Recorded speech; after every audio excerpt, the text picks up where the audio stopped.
know what I'm saying? That's, yeah, you try to punish this. You try to punish that here. If he make any, he put his chin. The boxing world is buzzing as the rematch between Gervonta Tank Davis and Lamont Roach approaches on August 16th. The first fight ended in a controversial draw, leaving fans, fighters, and analysts divided. Both camps are now deep in preparation, with Davis seeking redemption and Roach aiming to prove the doubters wrong. The air is thick with anticipation, as this clash is not just about belts or bragging rights. It's about legacy, pride, and the narratives that define a fighter's career. The initial bout between Davis and Roach was a shocker for many. Davis, known for his devastating knockout power and slick movement, was expected to dominate. Roach, a talented but often overlooked fighter, had other plans. Some argue Roach deserved the win, pointing to a moment that should have been scored as a knockdown but wasn't due to a referee's call. The commission's oversight fueled debates, with Roach's camp claiming robbery and Davis's side insisting he did enough to secure the victory. The controversy has only heightened the stakes for the rematch, with both fighters approaching it with renewed intensity. Footage from Davis's training camp reveals a fighter honing his craft with purpose. Fast-paced mitt work, power-focused sparring, and tactical drills suggest he's not just aiming to win but to dominate.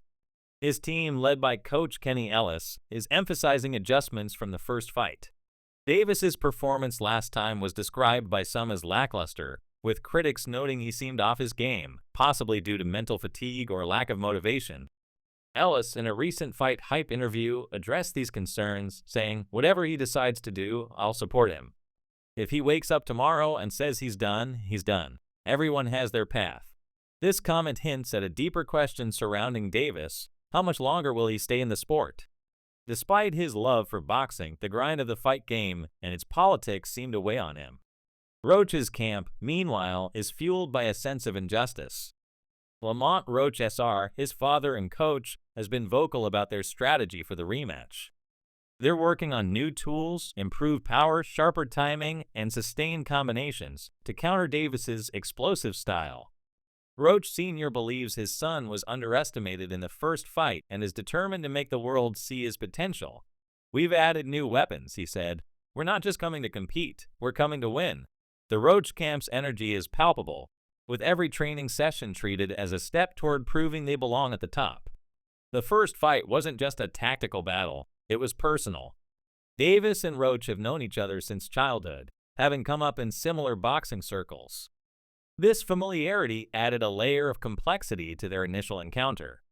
Some speculate that their history made Davis hesitant, while others believe it gave Roach the confidence to stand toe-to-toe with a pound-for-pound star. Shocker Stevenson, a fellow lightweight contender, noted, "They've known each other forever. That first fight was them feeling each other out. This time, it's going to be different, way more intense." Stevenson, who's been vocal about wanting a unification bout with Davis, picked Roach to edge out the rematch, citing his momentum and ability to adapt. "Lamont did the unexpected last time," he said. "He was supposed to get knocked out, but he didn't. He performed, maybe even won. That's a 55-45 edge for Lamont." The betting odds reflect the uncertainty. While Davis remains the favorite, the gap has narrowed since their first meeting. One observer who claimed to have won big betting on Roach in the first fight said, "I sparred with Lamont. I knew what he could bring against Tank style. He's a problem." This sentiment is echoed by others who've seen Roach up close, including fighters who've shared the ring with him during training. His discipline, work ethic, and ability to take punishment have earned him respect, even among those who favor Davis. Yet, Davis's camp dismisses the idea that he's lost a step. Leonard Ellerby, Davis's longtime promoter, defended his fighter's mindset, saying, "Tank's still got it. He's training hard, and he's motivated." But Ellerby also acknowledged the personal side of Davis's life, noting that becoming a father has shifted his priorities. "Having a kid changes you," he said. "He's looking at life differently now."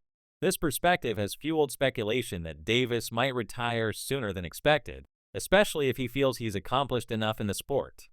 His comments about focusing on his real estate portfolio and spending time with his newborn son suggest a man weighing his options. The boxing world, however, isn't ready to let Davis walk away. Fans and analysts are clamoring for him to face the biggest names in the lightweight and super lightweight divisions, Shocker Stevenson, Devin Haney, and Teofimo Lopez. These fights could cement his legacy as one of the greats, but Davis has been non-committal. He's dismissed Stevenson at times, calling him a fighter with no special skills, despite Stevenson's undefeated record and three-weight world champion status.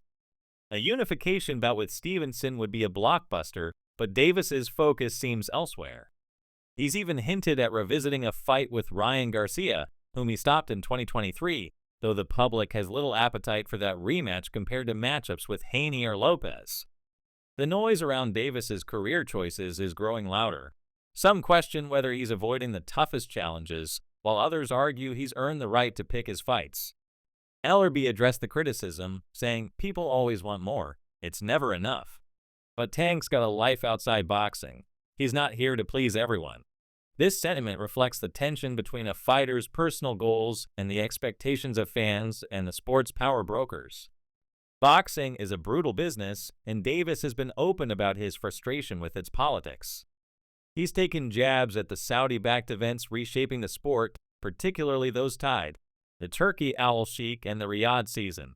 "That picture of everyone posing with Al Sheikh looked like some devil stuff," he said, hinting at a distrust of the sport's new financial powers. Yet, in a surprising shift, he recently softened his stance, saying he'd be open to his manager, Al Heyman, working with Al Sheikh. "I'm loyal to Al," he added, underscoring his commitment to his longtime team.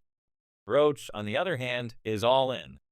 His camp sees the rematch as a chance to rewrite the narrative.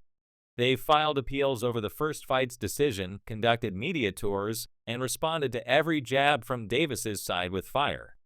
For Roach, this isn't just a fight, it's a campaign.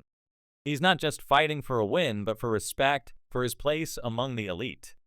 His team believes the controversy of the first fight, particularly the missed knockdown call, has galvanized him. "I saw all I needed to see in that first fight," Roach said. "I'm going back to the drawing board to make sure I do enough this time." The rematch is shaping up to be a clash of styles and wills. Davis, with his explosive power and slick footwork, will likely aim to impose his physicality early.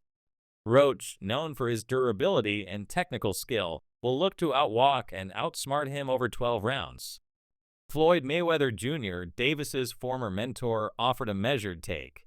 "Tank's a special fighter, one of the best I've ever seen," he said, "but Roach is tougher than people think. He took Tank's best shots and kept coming.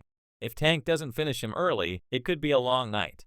Mayweather's analysis points to a chess match, with Davis's movement and Roach's resilience setting the stage for a tactical battle.